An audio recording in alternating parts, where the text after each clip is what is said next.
Bunda Hajalia ini punya masjid, satu di antaranya, karena masjid beliau bukan satu, di Pondok Aren, tempat nanti malam antum ceramah, Ustaz. Nah, itu masjidnya itu ada BMT, Baitul Mal Watanwil, yang diperuntukkan untuk pedagang, karena masjidnya ini berdekatan dengan pasar. Jadi pedagang yang nggak punya modal, minjem ke BMT, atau anggota majelis taklim yang butuh duit, pinjem ke BMT, tapi BMT mengambil keuntungan dengan bagi hasil. Pertanyaan dari beliau, Ustaz, bolehkah masjid ada bidang bisnis di dalamnya? Terima kasih, Ustaz. Ya.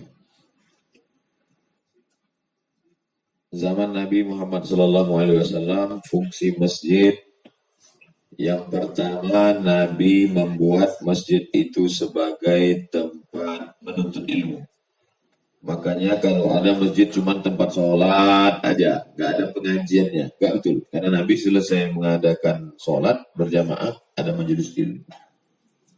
Dua, masjid tempat menerima tamu. Makanya nanti kalau kita kebetulan pergi umrah, di sebelah kiri ada tiang. Tertulis di atas tiang itu ada namanya Ustuanatus Sarir, tiang tempat tidur. Karena di bawah itu dulu tempat tidur Nabi waktu i'tikaf.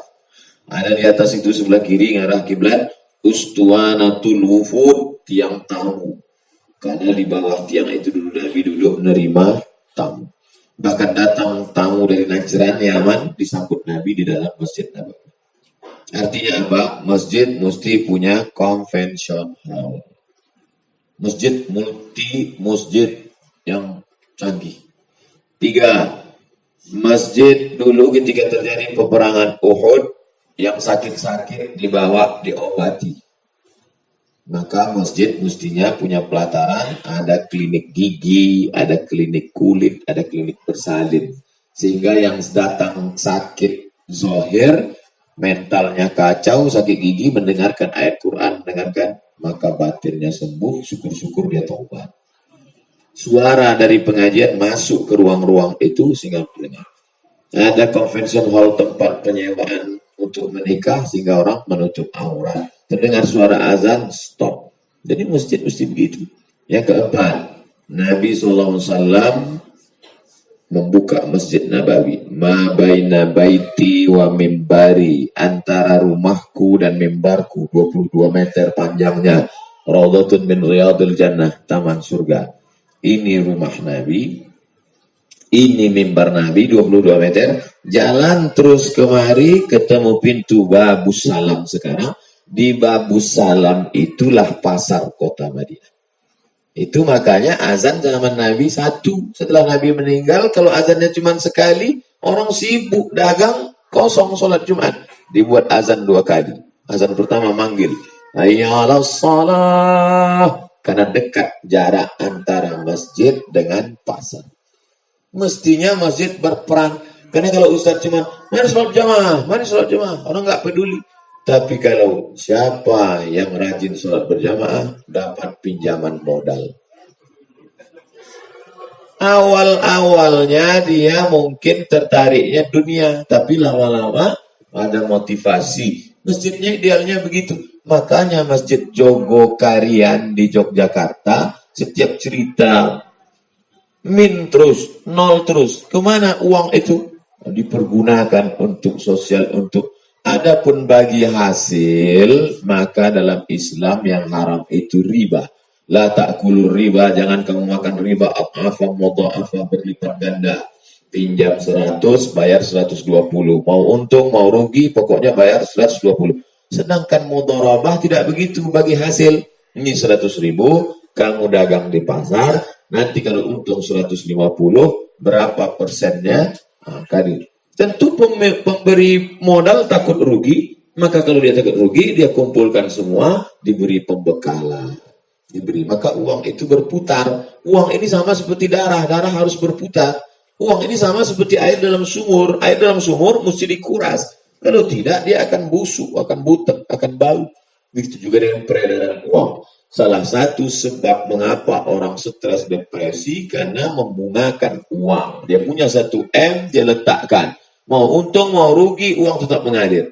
Tapi kalau 1 M dia pinjamkan, investasikan mudharabah, yang ini ternak lele, yang ini ternak ikan, ikan sama lele sama. Yang ini investasi dagang, bisnis, yang ini jualan, maka setelah uang dia dipakai orang, doanya lebih khusyuk. Malam itu dia tahajud, selama ini uangnya di kamar. Tapi setelah dia investasikan, ya Allah, dagang mereka supaya laku, ya Allah. Sebab kalau nggak laku ini uang nggak balik. Dan setelah itu dia kalau ketemu sama orang, silaturahimnya lebih erat. Apa kabar? Sehat ya? Sehat. Dia takut betul orang ini mati. Jadi dalam Islam mudharabah itu membangkitkan adrenalin sehingga orang lebih semangat hidup. Beda dengan orang punya 1 M dimasukkan ke konvensional, dia duduk rumah nonton TV nunggu malaikat maut datang. Begitu ekonomi Islam itu membangkitkan adrenalin untuk tetap hidup bersemangat. Wallahu. Bismillahirrahmanirrahim. Assalamualaikum warahmatullahi wabarakatuh. Waalaikumsalam. Jadi kami ingin panjang lebar Ustadz. Jadi ada sebuah masjid yang kami untuk wakaf. Jadi yang pegang ketua DKM-nya itu Ustadz Haji Harir. Jadi dia mengusulkan ke kami, Bunda nggak sebaiknya kita bikin BMT. Cuman kalau itu saya tidak berani untuk mengambil keuntungan. Silahkan dikelola keuntungan untuk masjid.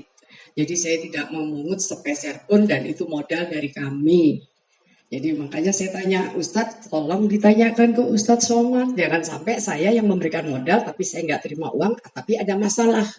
Intinya untuk pemutaran di Masjid Tahliyah. Jadi itu intinya Ustadz, jangan nanti pikir, wah ini punyanya Bulia, pasti uangnya lari ke Bulia. Lillahi ta'ala kami serahkan kepada DKM dan modal itu untuk selamanya pedagang pasar. Karena ada namanya lintah darat itu masuk ke pasar kami. Jadi untungnya 10% Ustadz. Pinjam 1 juta, nanti 1.100.000. Nah, jadi saya punya inisiatif yang saya kasih modal, tapi jangan terlalu banyak ngambil bunganya. Karena itu untuk pemasukan masjid juga, bukan untuk diri saya. Saya kira itu aja, Ustadz. Wabillahi taufik wal hidayah. Waalaikumsalam warahmatullahi wabarakatuh. Berarti adanya BMT boleh ya Ustadz ya? Kami dulu di Pekanbaru ada program BMT dikaitkan dengan jamaah masjid. Tapi jangan katakan uang modal itu uang masjid. Karena kalau uang modal itu uang masjid, itu berarti milik umat. Uang umat tidak boleh kita investasikan karena pemiliknya orang banyak. Maka uang modal ini tetap punya ibu sebagai pengelola. Nanti hasilnya diserahkan ke masjid. Baru para pemakai modal ini, peminjam ini dikumpulkan, diberi tausiah. Mereka ada ikatan dengan masjid. Mereka ada ikatan karena dia bukan cuma ikatan batin agama, tapi ikatan emosional karena ada ekonomi di dalamnya. Jangan lupa, dakwah kawan-kawan kita sebelah melalui 2 sisi. Pertama ekonomi, kedua kesehatan. Kesehatan lewat rumah sakit dan ekonomi. Itu pula yang tidak kita sentuh. Ustadz setiap ceramah neraka.